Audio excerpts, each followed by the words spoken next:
Welcome to the deep dive. We're here to really cut through the noise and pull out the most useful, interesting bits straight from the sources. Exactly.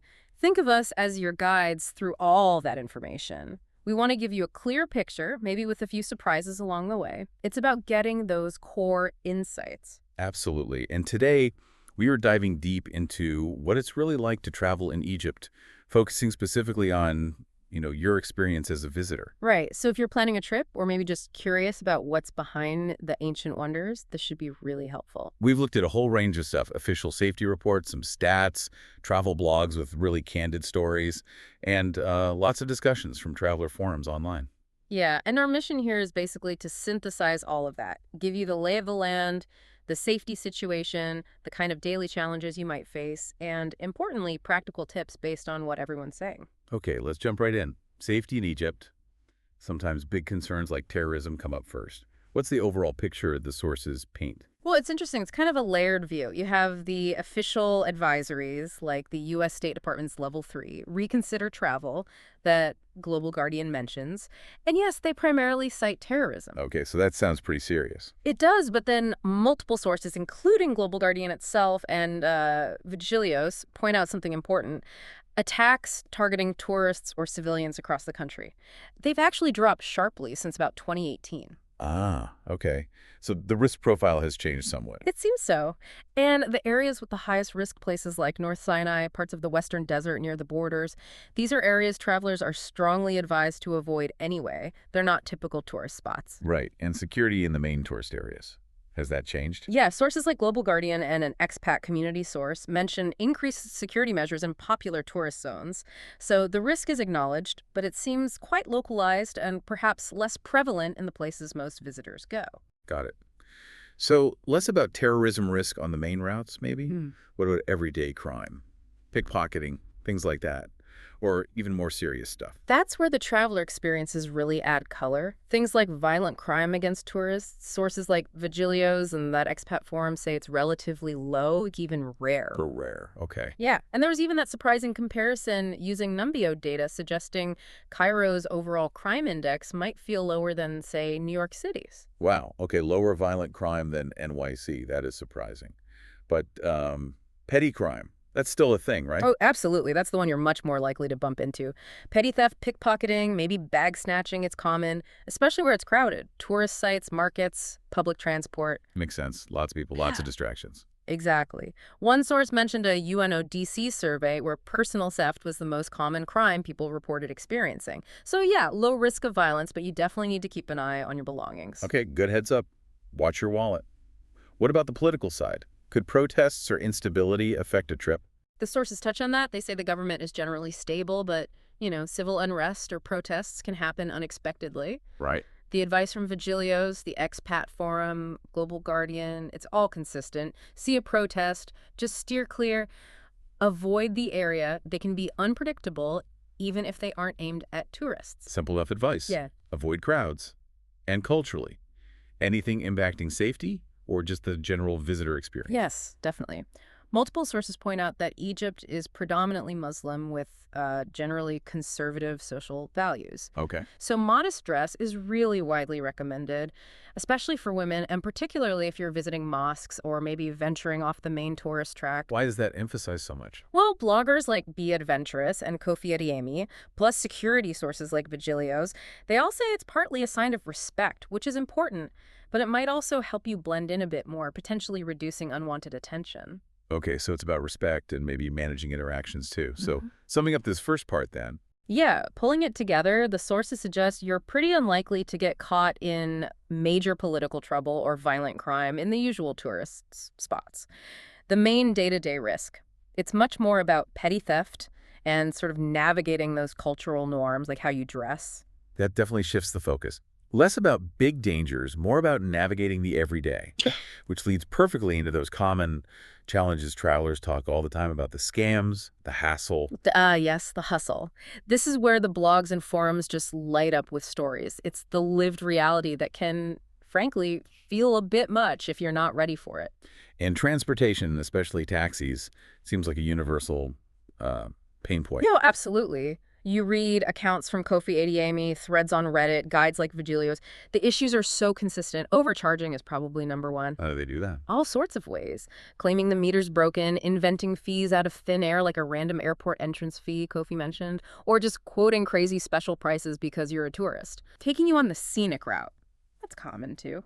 And the classic trick. You agree on a price, get there, and suddenly they say, oh no, that was per person. Uh, that sounds frustrating. Kofi's story about the airport fee and just driving in circles. Yeah. Yeah, I can picture that. Exactly. And on top of the scams, sources also mention just the driving style itself in cities like Cairo. Chaotic. Yeah, Vigilios, the expat forum, Reddit, they all describe it as, well, chaotic, maybe reckless compared to what you're used to. It's just something to be mentally prepared for, even as a passenger or pedestrian. Okay, so taxis can be tricky. How do the sources say you should handle it? What's the solution? The number one tip, almost universally recommended across Kofi Adeyemi, Vigilios, the expat forums, Reddit, use ride-hailing apps, Uber or Careem. Why them specifically? Fixed price upfront. The route is tracked on the app, payments handled digitally. It just removes so much potential for haggling and disputes. Okay, that sounds much simpler. Definitely. If you do end up in a street taxi, the advice is agree on the fare very clearly before you even get in. Have small bills ready so you're not waiting for change. And Kofi and others suggest maybe having your phone map open, tracking the route. It signals you know where you're going. Good tip. What about arriving at the airport? Official airport shuttles or pre-booked hotel transfers are often recommended just to bypass that initial scramble for taxis right when you land. Okay, Uber Careem wins for taxis.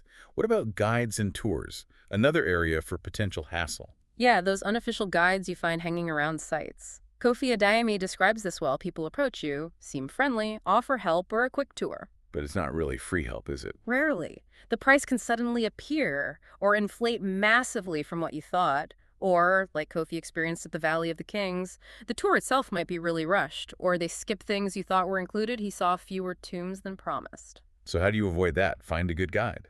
The sources like Kofi and Reddit strongly suggest booking through reliable channels. Think your hotel concierge, established tour agencies, or online platforms with lots of reviews, like Viator or Get Your Guide. Check credentials. Definitely. If you hire someone on the spot, look for an official license or badge.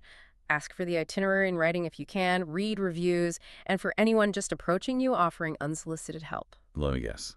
La shukran. You got it. A polite but very firm "La shukran, no thank you" is apparently your best friend in those situations. Adding it to my mental phrase book. Okay. Markets. Khan El Khalili is iconic, but I bet it's intense. It is definitely a vibrant experience, but yes, the sources confirm the hustle is real.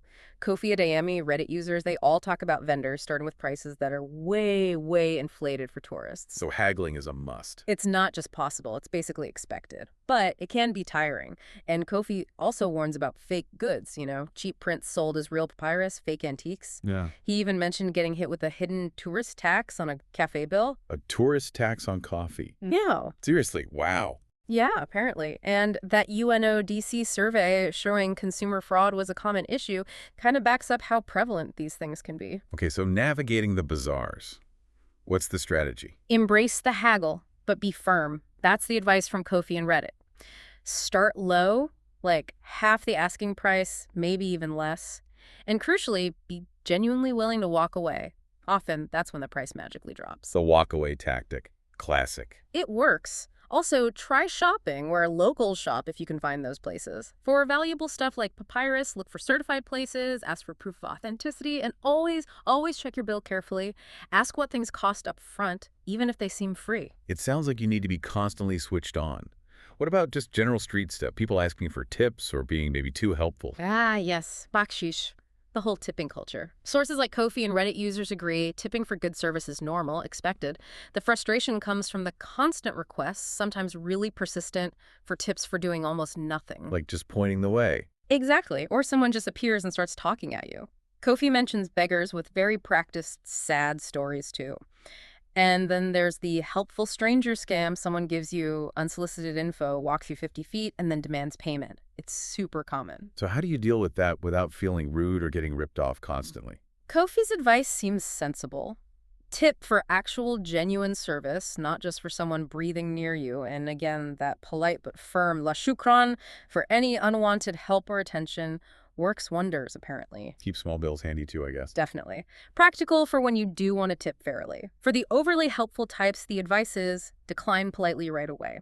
Or, if you do accept some minor help, maybe clarify up front if they expect payment and how much. That often deters the opportunistic Right, ones. set the expectation immediately. Pretty much. So overall, the sources paint this picture where your daily experience is really shaped by these frequent interactions around money, tips, unsolicited services.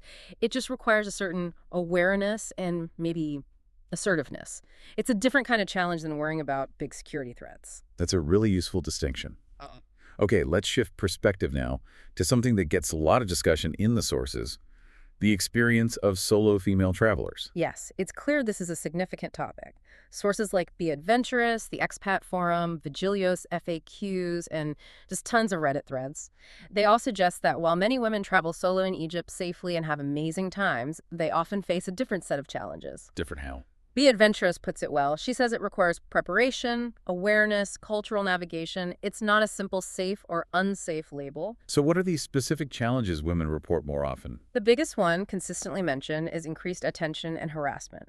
It can range from just persistent staring, which makes people uncomfortable, to frequent, sometimes aggressive catcalling and verbal comments. That sounds exhausting. It really does, and some accounts, particularly on Reddit, go further, describing really unwelcome physical contact, like being grabbed or touched inappropriately.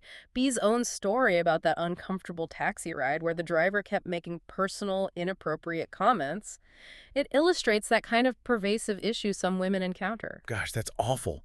Why do the sources suggest this happens more to women traveling alone? Part of it seems to be cultural, as Be Adventurous and others explain. Women traveling solo isn't as common locally, and maybe interactions between genders are just viewed differently. Some attention might start as curiosity, but can easily cross the line into harassment. And sadly, local women often face similar issues in public spaces, too. So it's a broader societal issue that tourists then encounter. Yeah.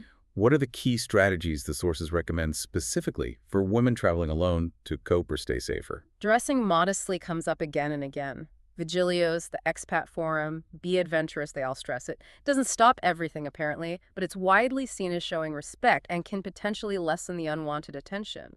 Okay, dress is key. What else? Projecting confidence, having an assertive demeanor.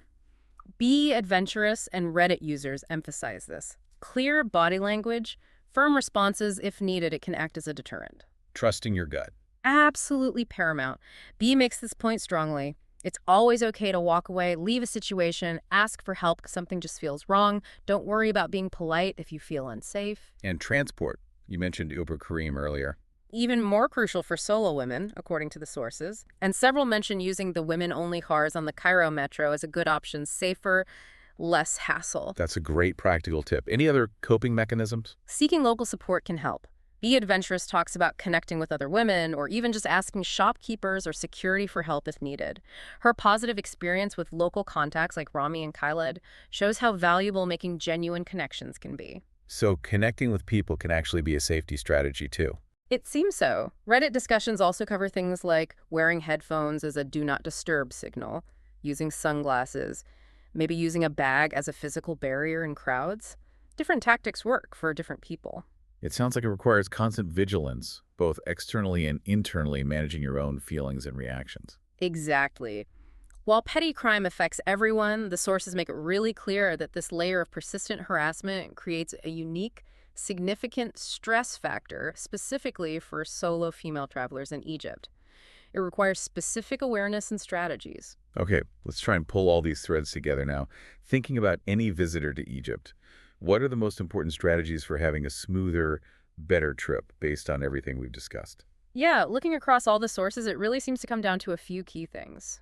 Good preparation beforehand, staying aware while you're there, and developing a confident way to handle those frequent interactions. Preparation sounds like the foundation. What did that look like before you even pack your bags? Well, research your accommodation properly, check recent reviews, consider areas the expat source and B mentioned places like Mahdi, Zamalek, New Cairo, maybe offering a different vibe than downtown. And booking things in advance. Definitely tours and transfers. Okay. Ko-fi, Reddit, the guides, they all suggest booking through reputable channels. Use your hotel. Check reviews on sites like Viator or Get Your Guide. Don't just wing it with the first person you meet. What about language? Learn a few basic Arabic words. Shukran, thank you. La shukran, no thank you. Kam, how much? Kofi and Reddit users highlight how useful even just these basics can be in daily interactions. Okay, so do your homework. Then, once you're actually there. Situational awareness is just key. Keep your valuables secure, especially in crowds. That's basic travel advice, but really emphasized by Kofi and Bagilios for Egypt. Be aware of who's around you, especially if walking alone or at night. Avoid poorly lit or isolated spots. Bagilios advises this too. Right. And managing those interactions we talk so much about. The hustle, the requests. Politeness first is the general consensus from bloggers to forum users, but don't be afraid to be firm, even assertive when you need to be. It's a balance. Oh, firm. Well, different approaches work. Some people prefer just ignoring unwanted attention. Others find a polite but very firm no thank you is better. Using nonverbal cues helps too, like headphones, sunglasses, walking with purpose.